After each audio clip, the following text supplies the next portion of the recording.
नमस्कार मंडळी, Marathi gardener YouTube चॅनलच्या नव्या कोऱ्या व्हिडिओमध्ये आपले मनापासून स्वागत। आजच्या व्हिडिओच्या माध्यमातून आपण साप पावडर जी की बुरशीनाशकाचे काम करते तिचा बागकामामध्ये कसा वापर करता येईल ते पाहणार आहोत। बुरशीनाशक हे आपल्याला पावसाळ्याच्या सीझनमध्ये जास्त लागते।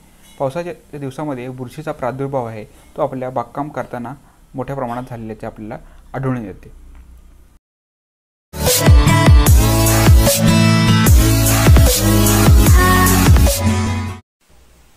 आपल्याला बागकाम करताना झाडे अचानक बावल्याच्या किंवा मरण्याच्या घटना आहेत त्या सातत्याने आहेत त्या घडत असतात। त्याची कारणे आहेत ती वेगवेगळी असू शकतात। कधी रोग तर कधी किडीच्या प्रादुर्भावाने किंवा मॅनेजमेंट प्रॅक्टिसमधील काही अभावामुळे ही झाडे आहेत ती मरत असतात। आजच्या ह्या व्हिडिओच्या माध्यमातून आपल्याला विविध बुरशीनाशक आहेत त्याचे प्रकार कोणकोणते असतात आणि त्यातला आपल्या बागकामासाठी कोणता प्रकार आहे तो वापरायचा आहे त्याच आपण पाहणार आहोत। त्याचबरोबर साप नावाचे जे फंजिसाइड आहे त्याचा आपल्या बागकामामध्ये कसा वापर करायचा हे आपण आज पाहणार आहोत। हे साप नावाचे फंजिसाइड आहे, याचा वापर आपण बागकामातील सर्व बुरशीजन्य रोगांसाठी करू शकतो। बागकामासाठी सहसा आपण ऑर्गॅनिक म्हणजे सेंद्रिय उपायांचा वापर आहे तो करत असतो, पण बुरशीवर त्वरित उपचार करणे आहे ते गरजेचे असते। त्यामुळे मी तुम्हाला बुरशीजन्य रोगांसाठी साप पावडर वापरणे सजेस्ट करेन। हे जे साप पावडरचे पॅकेट आहे ते 100 ग्रॅमचे आहे। तुमच्या गरजेनुसार तुम्ही पॅकेट आहे ते खरेदी करू शकता। तुमची बाग जर मोठी असेल तर तुम्ही अर्धा किलो किंवा 1 किलोचे पॅकेटसुद्धा घेऊ शकता।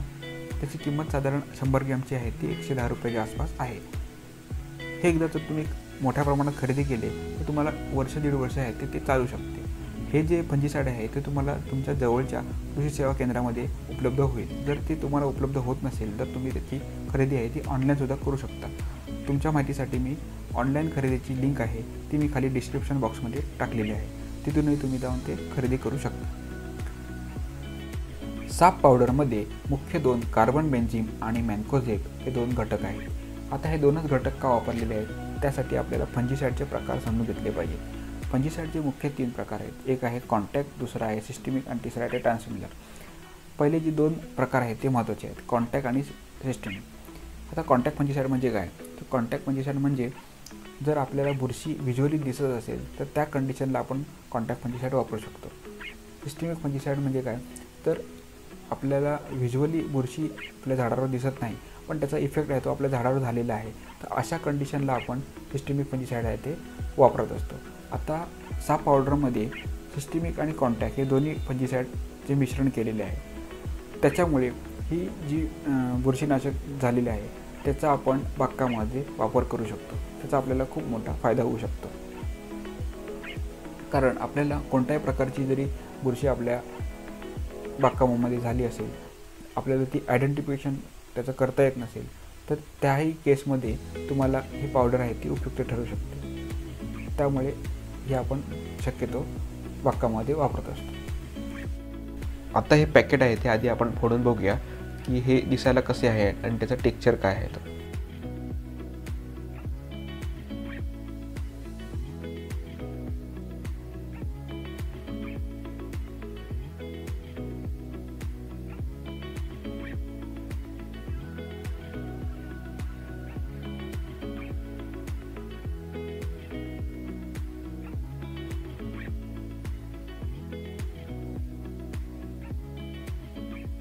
साधारण पिस्ता कलरची ही पावडर आहे।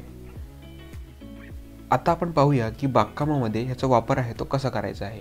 3 ते 5 ग्रॅम म्हणजेच 1 ते 2 चमचा पावडर आहे ती पाण्यामध्ये थोड्या टाकून त्याची एक पेस्ट तयार करून घ्यायची आहे। सगळ्यात जास्त ह्याचा वापर आहे तर तुम्ही गुलाबाचे झाड असतील, फुलझाड असतील, ह्याच्यावर ज्या बुरशीचा प्रादुर्भाव जास्त होत असतो त्या ठिकाणी तुम्ही याचा वापर आहे तो करू शकता।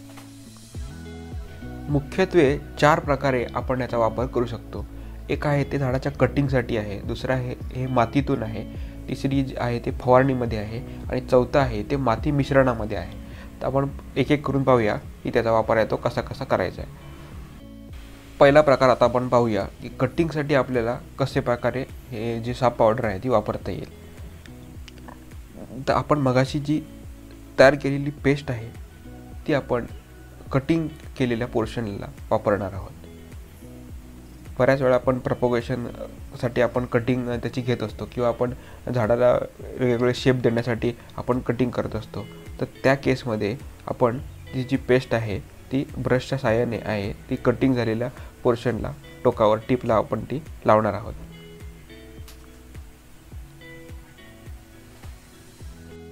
साफ पावडरचा आपण दुसरा जो वापर करणार आहोत तो आपण फवारणीसाठी करणार आहोत. 1 लिटरची स्प्रे बॉटलमध्ये पाणी भरून त्याच्यामध्ये 1 चमचा म्हणजे 2 ते 3 ग्राम आहे ती आपण साफ पावडर टाकणार आहोत आणि त्याचे मिश्रण आहे ते आपण तयार करून घेणार आहेत. त्याचा वापर आहे तो आपण फांद्यांवर, पानांवर, खोडांवर करणार आहेत फवारणीसाठी. त्यामुळे आपल्या झाडाच्या ज्या वरच्या भागातली जी सर्व पार्ट्स आहेत त्याच्यावर आपण फवारणी घेऊन झाडाचे रक्षण आहे ते करू शकतो. फवारणी करताना आपल्या पानाच्या दोन्ही बाजूने फवारणी करावी जेणेकरून फंगस आहे तो संपूर्ण नायनाट व्हायला मदत होईल.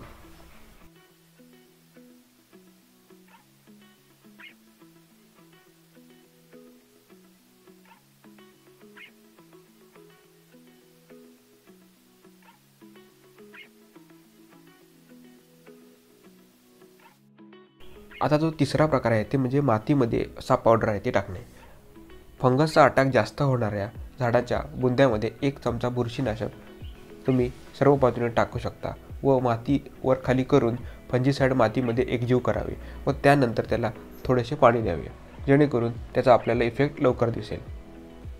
पाणी कमी द्यावे, जास्त देऊ नये. पाणी ड्रेन आउट होणार नाही याची काळजी आपल्याला घ्यावी लागेल.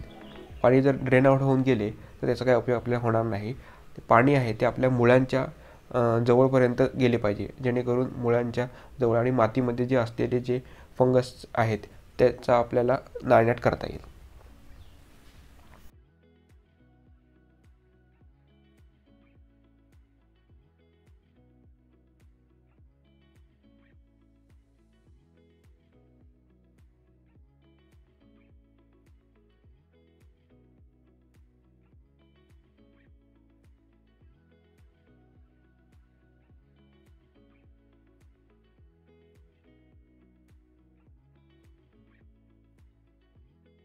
चौथा आणि शेवटचा वापर आहे ते म्हणजे माती मिश्रणामध्ये साफ पावडरचा वापर.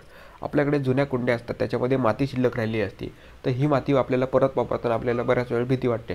तर अशा कंडिशनमध्ये ती माती किंवा आपल्याला नवीन रोप लावायचं असेल तर त्यासाठी जी लागणारी माती आहे त्या मातीमध्ये 1 ते 2 चमचा आपण साफ पावडर टाकायची आहे जेणेकरून आपल्याला झाडाला सुरुवातीपासूनच बुरशीपासून संरक्षण मिळू शकते व झाड आहे ते बुरशीजन्य रोगाला बळी पडणार नाही.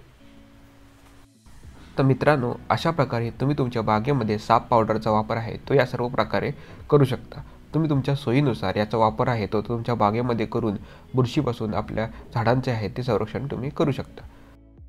साफ पावडरची ऑनलाईन खरेदी करायची असल्यास त्याची लिंक आहे ती मी खाली डिस्क्रिप्शन बॉक्समध्ये दिलेली आहे. तर त्याचा वापर करून तुम्ही ती खरेदी आहे ती करू शकता. हा व्हिडिओ तुम्हाला कसा वाटला हे मला खाली कमेंट बॉक्सच्या माध्यमातून कळवा. व्हिडिओ आवडल्यास व्हिडिओला लाईक करा. तसेच चॅनलवर नवीन असाल तर चॅनलला सबस्क्राईब करायला विसरू नका. व्हिडिओ पाहिल्याबद्दल धन्यवाद. आपण भेटूया पुढील व्हिडिओमध्ये. तोपर्यंत धन्यवाद. Subscribe now and press the bell icon. Never miss an update.